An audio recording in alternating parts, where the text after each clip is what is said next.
It was a quiet Sunday afternoon when I found the truth I had been trying to ignore. The messages on Emily's phone were not work-related, not friendly, but intimate. I sat there frozen, staring at the words, my heart pounding louder than the clock on the wall. I waited until she came home, unsure whether to scream or stay silent. When she walked through the door, smiling as if nothing had happened, my chest tightened. I didn't accuse her. I didn't shout. I simply walked to the closet and pulled out my suitcase. The sound of the zipper echoed across the room, louder than any words. Emily's smile faded, confusion spreading across her face. "What are you doing?" she asked, her voice rising, panic creeping in. I didn't answer, just calmly folded my shirts, one after the other, into the suitcase. Her hands shook as she grabbed my arm. "Stop. Please. We can talk about this," she said, voice trembling. But I kept moving, my silence more painful to her than anger ever could be. Tears welled in her eyes, and then, almost out of desperation, she screamed something I'll never forget. "I was wrong. I ruined everything. Please don't leave me." Her voice cracked, echoing off the walls, raw with regret and fear. I stopped for a moment, suitcase half full, staring at the floor.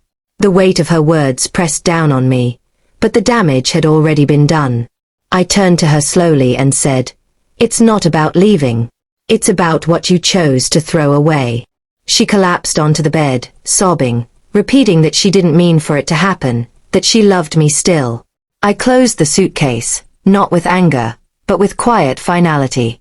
I told her, love without trust is only an illusion. And I can't live in illusions anymore. Her sobs grew louder as I carried the bag to the door, each step heavy yet freeing. The air outside felt sharp and cold, but also clear, like a first breath after drowning. Over the next days, she called, texted, begged for forgiveness, but I stayed silent. Her scream that night stayed with me, not as a plea, but as a reminder of what was broken. I focused on rebuilding my life. Long walks, reconnecting with friends, diving into work.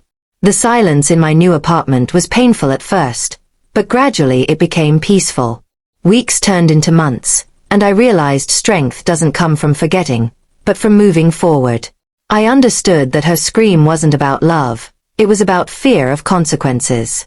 And I knew then that my choice to walk away had preserved my dignity. Years later, when I looked back, that night no longer hurt. It simply reminded me of my own resilience.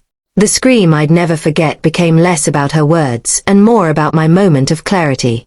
That I had chosen truth, respect, and self-worth over betrayal and lies. And in that choice I finally found peace.